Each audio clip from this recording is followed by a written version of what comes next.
Hello and welcome to the Access Assignment tutorial. This is the video for part 1 of the assignment. For part 1, we are asked to search for two data sets on New York City Open Data. Once you locate the data sets, it must be exported so that it can be used in both Excel and Access. Next, we will have to upload the data into Access. After this, we are asked to create a data dictionary and create our 5 research questions. Okay, let's get started. The first step is to go to NewYorkCityOpenData.com. For my tutorial, I will be using the data and finished product to my completed Access assignment. Therefore, I will use the 311 called dataset as our example. Once you are to the website, click on 1110 datasets available, and then click on the 311 dataset, or whichever dataset you find interesting to use for this assignment. Next, because this specific dataset is so large, I'm going to filter it. Click on the filter button, and then sort by complaint type is noise, and then add a new filter condition, and sort by descriptor contains construction.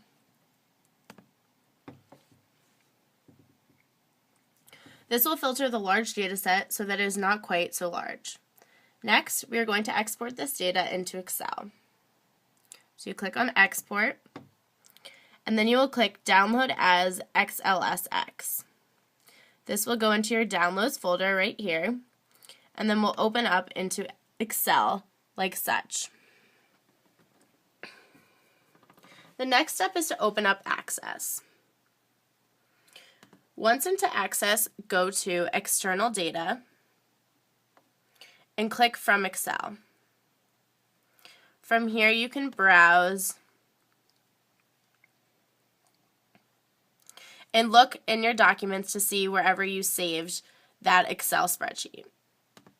And once you do this, it will upload into tables for each one of your chosen data sets. For example, mine shows my already completed tables, like construction noise complaints, Puma summary, and Puma to zip code. Each dataset will form its own table in Access, as I just said, and you may rename each of them by double-clicking on the name.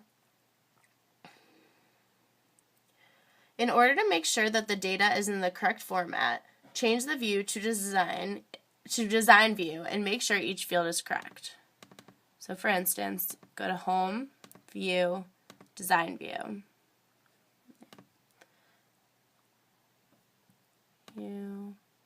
Design view. And you can see here that it lists all of the field names and it lists what kind of data it is.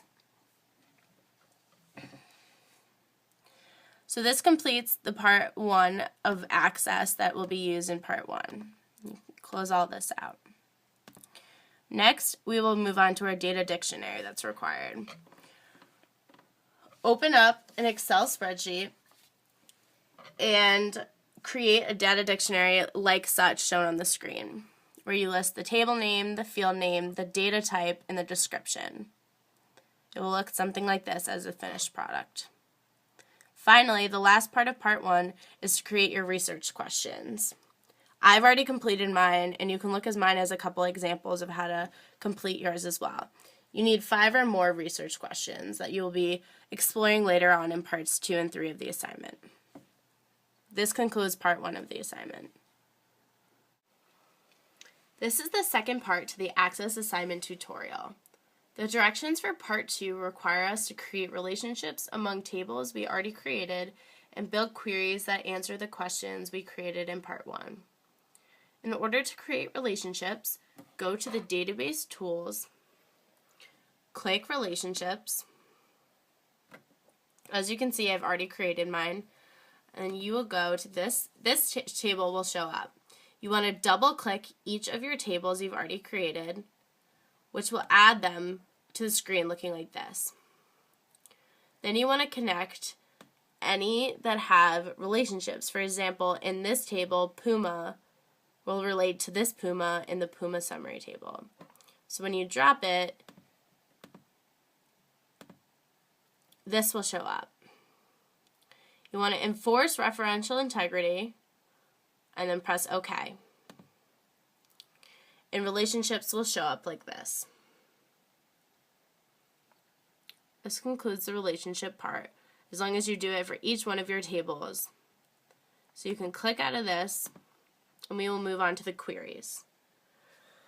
As you can see, I've already created my queries here, and I will use the first one, complaint versus population, as an example. In order to create queries, you go to the top part here and press create. Then you will click on Query Wizard. You'll press OK. And then you want to choose which tables are of importance for the specific query you are working on in order to try to answer the questions that you created in part 1.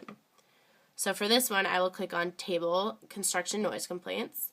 I'm going to add my unique key.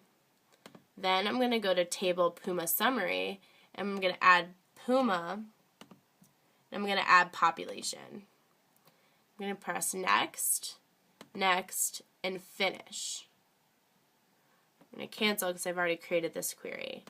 And this will show up. So in order to change the view and edit this query, you want to go to Home, View, and Design View. So you can press on this Totals button, and this will add a total down here at the bottom that you can format the query. So for instance, for my unique key, I would like it to count this, whereas for my population and my Puma, I want it to group by. So you press Run up here in the corner to run your query, and this is your result. So what this query is telling me is it's counting the number of noise complaints due to construction based on the Puma of the district it's in and how many people, what the population is in that Puma area. Once you're done with all of your queries, in my case I have 5 different queries on the side, you want to copy and paste or export all of this data into an Excel spreadsheet in order to use it in your part 3 of your statistical analysis. So this concludes part 2 of the Axis assignment. Now we will move on to the final part of the Axis assignment. This part involves working with Excel. To start, you must combine all of your data and queries into one tab on Excel and label it as raw dataset as shown on the screen. Once this is done, you can start your statistical analysis. The first requirement is to provide evidence for our analysis. We will do this by generating a descriptive summary of my dataset. Because I am using a Mac, I must use an application called Stat+ in order to do a statistical analysis. Once this is opened, I can continue. For instance, I click on Stat+ on the bottom here. Then I go to the top and click on Statistics. Then I go to Basic Statistics and Tables, and then click on Descriptive Statistics. For my variables, go like this, and go to Raw Dataset, and highlight all that I want to include in this. Go down.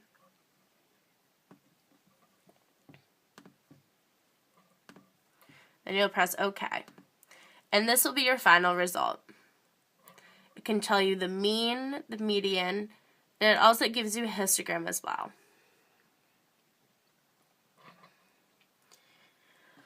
Label this sheet as descriptive on the bottom, as you can see here, as a separate tab than the other raw data set.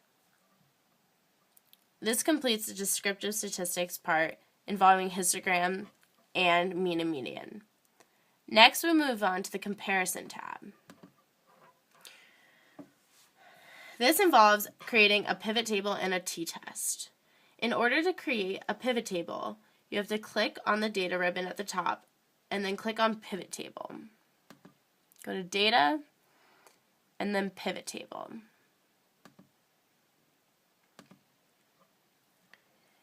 Using this, you can click what you want to include in your pivot table. I'm going to cancel this because I already created mine. For my pivot table specifically, I chose to use my population, versus this, which is my high equals 1 column. This indicates 0 indicates having a number of noise complaints less than 78, whereas 1 indicates having noise complaints over 78.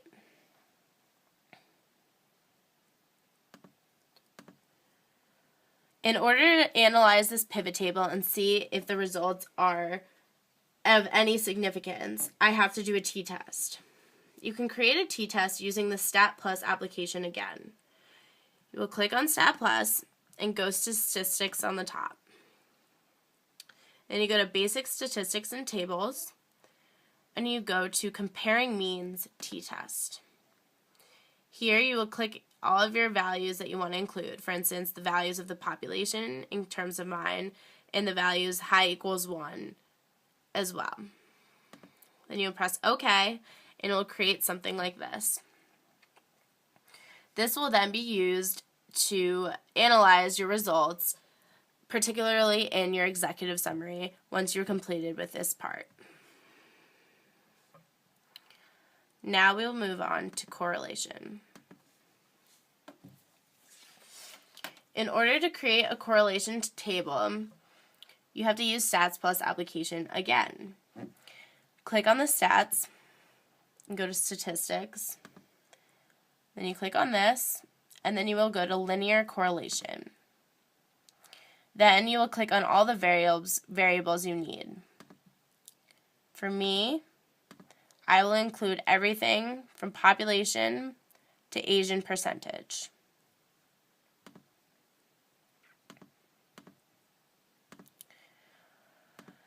And this is what comes up.